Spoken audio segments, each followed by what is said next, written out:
जय हिंद दोस्तों। आज हम पढ़ेंगे चित्रकला के 6 मूल तत्वों में से तीसरे तत्व के बारे में, जिसे हम रंग, वर्ण या कलर के नाम से जानते हैं। ठीक है, तो इसमें एक शब्द नया यही जुड़ा हुआ है। बाकी रंग से परिचित होंगे, कलर से ज़्यादा परिचित होंगे। तो वर्ण को हम रंग ही बोलते हैं। ठीक है, जाति और वर्ण व्यवस्था में भी वहाँ भी वर्ण शब्द का प्रयोग किया गया है। तो वहाँ भी जो है वो रंगों पर जो है ये जो है वर्ण शब्द का प्रयोग किया गया है। ठीक है, तो यहाँ पे हम सबसे पहले पढ़ेंगे कि वर्ण हम किसे बोलते हैं। तो वर्ण हम रंग को बोलते हैं, और रंग की पहचान हम कैसे कर पाते हैं बताइए। अगर प्रकाश ना हो तो हम रंग नहीं देख सकते हैं, शायद नहीं देख सकते हैं। लेकिन कुछ रंग हैं, जैसे अब चांद दिखता है तो चांद को तो बोलेंगे हाँ सर सफेद रंग दिखता है, काला रंग दिखता है। तो मैं आपको बता दूं कि काला और सफेद ये दोनों रंग की श्रेणी में नहीं आते हैं, इनको तटस्थ रंग बोला जाता है। ठीक है, ये तटस्थ रंग है। इसके बाद सबसे पहले हम परिभाषा पढ़ लेते हैं कि यहाँ पे मैंने लिखा है रंग क्या होता है। प्रकाश का गुण होता है। क्यों होता है भाई? जहां पे प्रकाश है वहीं पे हम रंग देख सकते हैं, जहां पे प्रकाश है ही नहीं वहां पे हम रंग नहीं देख सकते हैं। इसलिए मैंने कहा कि रंग क्या है, प्रकाश का गुण है। दूसरा जो है इसका मुख्य कारण है कि प्रकाश का गुण है। दूसरा क्या कारण है कि जब हम कोई अलग रंग के जो है प्रकाश में कोई वस्तु देखते हैं तो उस वस्तु का रंग स्वभाव है कि वो बदल जाता है। मान के चलो कि अगर हरा रंग का कोई वस्तु है, उस पे आपने लाल रंग का लाइट लगाया, बल्ब लगाया, तो उस लाइट की वजह से, लाल रंग के प्रकाश की वजह से वो जो वस्तु थी जो हरे में दिख रही थी वो लगभग काले में दिखने लगती है। क्योंकि आपने रंग में अभी रंग कलर मिक्सिंग में जब देखेंगे तो हरा और लाल रंग मिलने पर कौन सा रंग बनता है? लगभग भूरा या काला रंग बन जाता है। ठीक है ना, विरोधी रंग है ना, इसीलिए ये समझने वाली बात है कि रंगों का अपना स्वभाव कैसे परिवर्तित होता है। प्रकाश के रंग की वजह से। रंग जो है, अगर प्रकाश का रंग सफेद है तो सभी वस्तुएं वो अपने ही कलर में दिखाई देती हैं। लेकिन अगर वही रंग, वही प्रकाश जो है किसी अन्य रंग के प्रकाश में होगा तो वस्तु के रंग जो है वो बदल जाता है। ठीक है, हाँ, इसीलिए जो मैंने कहा प्रकाश का गुण होता है। जैसे प्रकाश रहेगा उसी हिसाब से रंग दिखाई देता है। और दिखाई देगा किसको दिखाई देगा? इंसान को दिखता है। इंसान को दिखेगा तो बता भी सकता है। जानवरों को भी दिखता है, पता नहीं कलर में दिखता है कि ब्लैक एंड व्हाइट में दिखता है कि किसी अन्य कलर में दिखता है। जो हमें कलर हरा लग रहा है, क्या वो जानवरों को भी हरा लगता है? अब इसका तो परीक्षण हम कर नहीं सकते। लेकिन हाँ, एक चीज है, आंख में 2 चीजें पाई जाती हैं। आंख में 2 चीजें, क्या 2 कोशिका पाई जाती है। 2 कोशिका आंख में। एक को हम क्या बोलते हैं? रोड्स बोलते हैं। एक को हम बोलते हैं कोन्स। ठीक है, अब इनमें से जो ये 2 कोशिका हैं, आंख में 2 कोशिका पाई जाती हैं। ये आंख के पीछे, बल्कि उसके ऊपरी परत में पाई जाती हैं। ये कोशिका है तो सेल हैं, अंग्रेजी में सेल बोलते हैं। तो सेल तो हर जगह विद्यमान होते हैं, इसीलिए इसका निर्धारण नहीं कर सकते कहाँ पे एग्जैक्टली रहता है, क्योंकि सफरिंग तो सब जगह करेगा। ठीक है, तो इसमें जो ये कोशिका है ना, इन कोशिकाओं की वजह से हम रंगों की पहचान कर पाते हैं। ये कोशिकाएं निर्धारित करती हैं कि आपको कौन सा रंग दिखाई देगा। अगर ये रोड्स जो कोशिका है ये निष्क्रिय हो गई, निष्क्रिय मतलब यह काम करना बंद कर दी, तो कोन्स जो है एक्टिव हुआ। हालांकि दोनों एक्टिव होते हैं। जैसे हम ही हैं तो हमको तो कलर में भी दिखता है, और जो है सफेद और काला वो भी देख लेते हैं। खास बात है कि ये सेल जो है, रोड्स जो है, इसमें हम काला और सफेद रंग देख पाते हैं। अगर ये एक्टिव है तो इससे हम क्या देख पाते हैं, किस तरह के रंग पहचान में आते हैं इससे, तो हमें काला और सफेद रंग की पहचान करने के लिए ये कोशिका की जरूरत पड़ती है, रोड्स कोशिका की जरूरत पड़ती है। लेकिन कलरफुल देखने के लिए, रंगीन चित्र देखने के लिए, रंगीन दृश्य देखने के लिए हम कोन्स सेल के जरिए देख पाते हैं। ठीक है, तो मतलब कोन्स का काम क्या है कि रंगों को देखना, कलरफुल देखना। रोड्स का काम क्या है, वो केवल काला और सफेद रंग ही देख पाते हैं।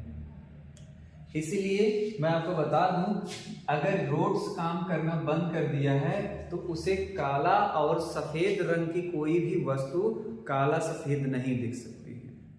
ठीक है, क्योंकि काला और सफेद की पहचान करने वाले रोड्स क्या है, निष्क्रिय है, इसलिए वो काला सफेद नहीं देख सकते।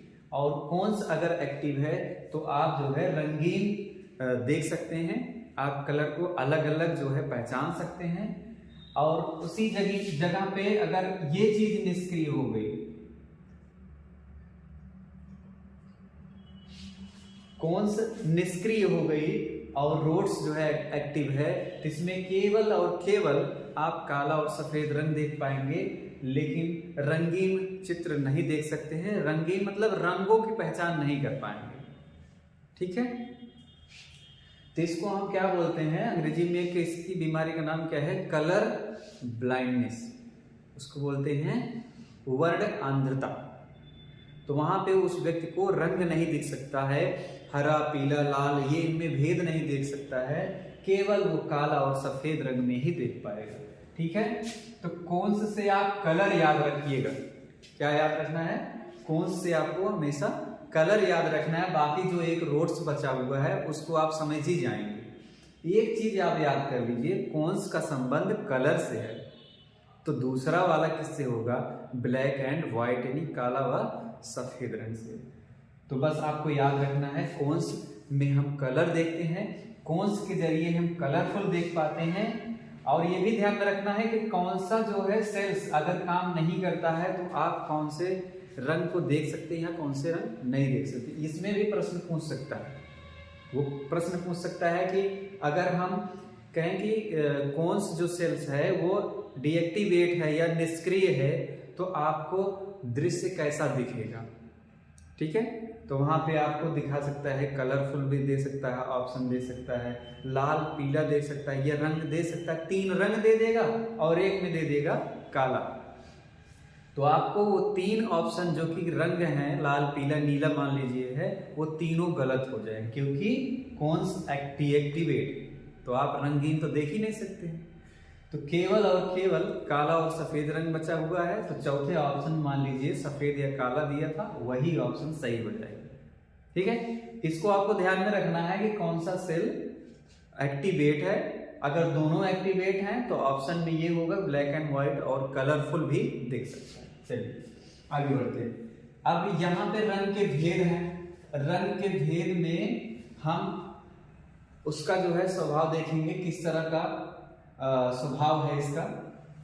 तो 2 तरीके के रंग होते हैं, एक गीला रंग होता है जिसको हम, ये गीला रंग है, जिसे हम आर्द्र भी कहते हैं, तरल पदार्थ जैसे लिक्विड फॉर्म में जो होता है उसको हम गीला रंग कह सकते हैं, आर्द्र रंग कह सकते हैं। आर्द्र मतलब भी गीला ही होता है, नमी होती है बस, तो गीला हो गया।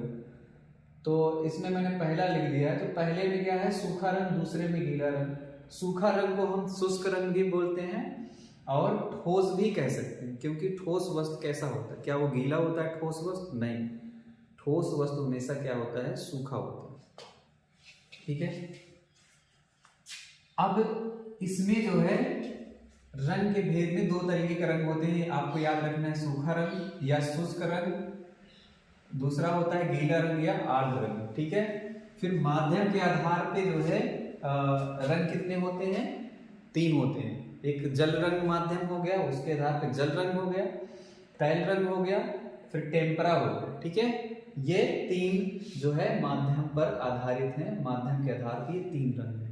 जल रंग में जल माध्यम होता है, तैल में तेल माध्यम होता है, टेम्परा में जो है वो पायस माध्यम होता है। पायस एक तरह का गोंद होता है, चिपचिपा पदार्थ होता है जो कि अंडे की जर्दी में प्राप्त हो जाता है, जानवरों के मांस से इकट्ठा किया जाता है, या फिर चावल को जब पकाते हैं तो उसका जो ऊपरी पानी होता है, जल होता है, उसे हम कहते हैं पायस। ठीक है, ये माध्यम पे हो गया है। और बिना माध्यम के जो है कितने रंग होते हैं, यहाँ मैंने कुछ लिखा हुआ है, आपको समझना है। और आपके जो है जीवन में और भी माध्यम हो सकते हैं, और भी रंग हो सकते हैं जो कि जिनका कोई माध्यम ही नहीं होता। पहले में पेस्टल है, तो पेस्टल में आपने देखा होगा सिर्फ पेस्ट किया जाता है, उसमें कोई जल या तैल रंग की जरूरत नहीं पड़ती, यानी माध्यम की आवश्यकता किसमें नहीं है, पेस्टल में नहीं है। मार्कर पेन जिससे मैं ये लिख रहा हूँ, ये भी बड़े कई कलर में आते हैं, लाल, पीला, नीला, तो काले में भी आता है। तो ये मार्कर भी कई रंगों में आता है, लेकिन इसमें कोई माध्यम प्रयोग नहीं। ठीक है, इसलिए ये भी जो है माध्यम विहीन रंग है मार्कर पेन। फिर डॉट पेन, जैसे कि आप जिससे राइटिंग करते हैं, लिखते हैं, वो भी कई कलर में आते हैं। अगर उस कलर से हम कोई ड्राइंग बनाते हैं तो वो माध्यम विहीन होगा, माध्यम विहीन चित्र होगा जिसमें हमने किसी माध्यम का प्रयोग नहीं किया। कलर पेंसिल आती है, उसमें भी कोई माध्यम की आवश्यकता नहीं होती, जल या तैल ये सब की जरूरत पड़ती नहीं है। पायस जैसे टेम्परा में होता है, ये जरूरत पड़ती नहीं है। फिर रंगोली के रंग होते हैं, वो तो चूर्णित रंग है, उसमें ना हम पानी मिलाते हैं, ना ही और कोई माध्यम, ना तेल मिलाते हैं, इसलिए ये भी बिना माध्यम के रंग है। तो हमने सिर्फ 5 रंग ऐसे बताएं जिनमें माध्यम की आवश्यकता नहीं होती। प्रश्न में पूछा जा सकता है इनमें से कौन सा ऐसा है जो कि जिनमें माध्यम का प्रयोग नहीं होता। उसमें पेस्टल भी है, सही है, मार्कर पेन भी होगा, सही है, पेन है तो वो भी सही है, कलर पेंसिल वो भी सही है, पेंसिल मैंने गलत लिखा है, सॉरी इसके लिए, तो यहाँ पेंसिल है। फिर रंगोली रंग भी हो सकता है। ठीक है, इतने जो है ऐसे रंग हैं जिनमें कोई माध्यम प्रयोग नहीं किया गया है। उपलब्धता के आधार पे रंग होते हैं 3। यहाँ पे मैंने लिखा है खनिज या भूमिज रंग, और वनस्पतिक रंग, रासायनिक रंग। ठीक है, अब खनिज रंग क्या होता है, खनिज का मतलब होता है, अंग्रेजी में इसको मिनरल्स बोलते हैं, खनिज को अंग्रेजी में क्या बोलते हैं, मिनरल। और हम जब पानी पीते हैं उसको हम अंग्रेजी में मिनरल वाटर बोलते हैं। मिनरल वाटर यानी खनिज जल भी कह सकते हो, लेकिन सब लोग सिर्फ पानी जल बोलते हैं, लेकिन खनिज जल नहीं बोलते, जबकि शुद्ध तो यही है कि वो मिनरल वाटर यानी खनिज जल या पानी होता है। वो कहाँ से प्राप्त होता है, जमीन के अंदर से प्राप्त होता है, वो इकट्ठा होता है, वो पूरी तरह से शुद्ध होता है। ठीक है ना, तो वहां पे हम खनिज क्यों कह रहे हैं, क्योंकि जमीन के अंदर से वो पानी मिल रहा है, इसलिए उसको हम खनिज या मिनरल वाटर कहते हैं। वैसे ही जो रंग भूमि के अंदर से या भूमि के ऊपरी परत से प्राप्त होती है उसको हम खनिज रंग या भूमिज रंग कह सकते हैं। ठीक है, और इसका जुड़ाव प्रकृति से, प्रकृति ने खुद बनाया हुआ है, इसे हम प्राकृतिक रंग भी बोल सकते हैं। ठीक है, जो इसमें हम खनिज रंग को प्राकृतिक रंग भी बोल सकते हैं, वनस्पतिक रंग को भी हम प्राकृतिक रंग बोल सकते हैं, लेकिन रासायनिक रंग को हम प्राकृतिक रंग नहीं बोलेंगे, अभी मैं बता रहा हूँ। दूसरी बात है वनस्पतिक रंग। तो वनस्पतिक रंग वो होते हैं जो किसी फूल, पत्ती, कली या जड़ से कैसे भी करके वो फूल, पत्ती यानी पेड़ पौधों से, उनके फल से जो रंग डायरेक्ट मिलते हों, प्राप्त होते हैं, उनको हम वनस्पतिक रंग कहते हैं। जैसे किसी फूल से आप निचोड़ के रंग बनाएं, किसी फल से जो है आपने बनाया, तो किसी की पत्तियों से हरा रंग प्राप्त कर लिए, तो ये जो है वनस्पतिक रंग है। फिर आता है रासायनिक। मैंने बोला कि रासायनिक जो है प्राकृतिक रंग नहीं है। क्यों नहीं है, क्योंकि रासायनिक रंग होते हैं जो रसायन विधि द्वारा क्रिया प्रक्रिया करके, अभिक्रिया करके हम रंग बनाते हैं। इसमें हम भूमिज के रंग ले सकते हैं, वनस्पतिक रंग ले सकते हैं, दोनों के मिश्रण से हम जो है मशीनरी सिस्टम से उसके हीट करके गर्मी से या उसे जो है उष्मा देकर जब हम कोई रंग बनाते हैं उसको हम क्या बोलेंगे, रासायनिक रंग बोलेंगे। आजकल के जो भी रंग आ रहे हैं वो किस तरह के रंग हैं, जैसे कि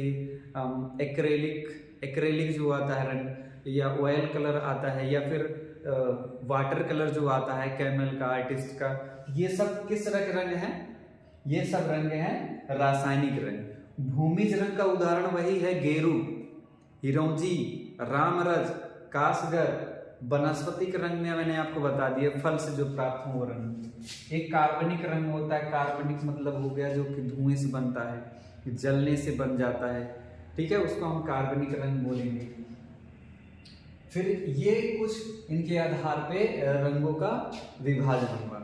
एक तो उसकी प्रकृति या स्वभाव के आधार पे भी एक विभाजन हम कर सकते हैं। किसके आधार पे?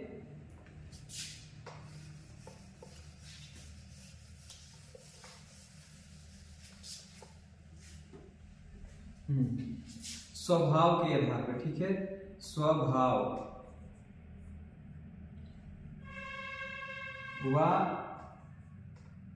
प्रकृति के आधार पर दो तरीके के हो सकते हैं।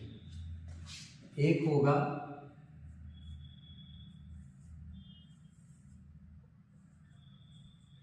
पारदर्शी रंग, दूसरा होगा अपारदर्शी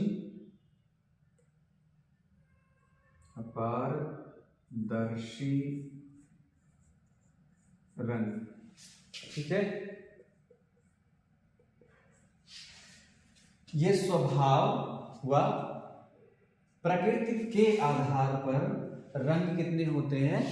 दो प्रकार के रंग होते हैं, एक पारदर्शी होता है, एक अपारदर्शी होता है। बताने की जरूरत नहीं है, शायद सबको पता होगा। पारदर्शी का मतलब क्या है? जो आर पार दिखाई देता हो। मतलब है कि मैंने एक ड्राइंग ऐसे कुछ बनाया, ठीक है, अब इससे मैंने ऐसे रंग लगा दिए कि इसके रंग लगाने के बाद भी उसकी निचली परत में जो रेखा बनी थी, जो लाइंस हम बनाए थे, जो ड्राइंग बनाए थे, वो ड्राइंग अब भी दिख रही है। रंग लगाने के बावजूद भी जब रेखाएं दिखती हैं उसे हम पारदर्शी रंग बोलेंगे।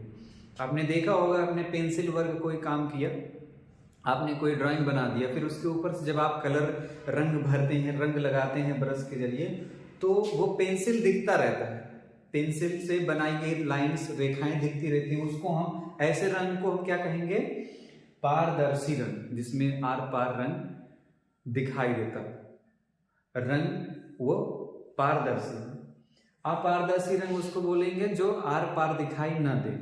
मतलब कि वही ठीक उल्टा, आपने पेंसिल चलाया था, आपने ड्राइंग किया था, उसके ऊपर कोई भी पेंट या कलर लगाए, तो उस कलर ने उस पेंसिल के रेखाओं को जो है ढक दिया, यानी पेंसिल से खींची गई रेखा नहीं दिख रही है, तो उसे हम क्या बोलेंगे? अपारदर्शी रंग, ठीक है। ये कुल इतने तरह के रंग होते हैं, उनके विभाजन अलग अलग तरीके से हैं। रंग के भेद में ये सूखा गीला रंग हो गया, माध्यम के आधार पर जल रंग, तैल रंग, टेम्परा हो गया, बिना माध्यम के इतने रंग होते हैं। इसके बाद जो है स्वभाव प्रकृति के आधार पर जो है पारदर्शी और अपारदर्शी रंग होते हैं।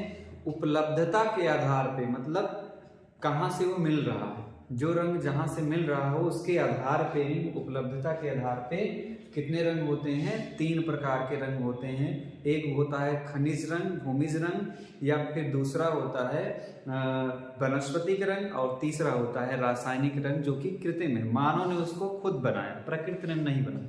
उसे मानव निर्मित रंग भी कह सकते हैं, ठीक है। और इस वीडियो में बस इतना ही। मिलते हैं अगले वीडियो में, तब तक के लिए धन्यवाद।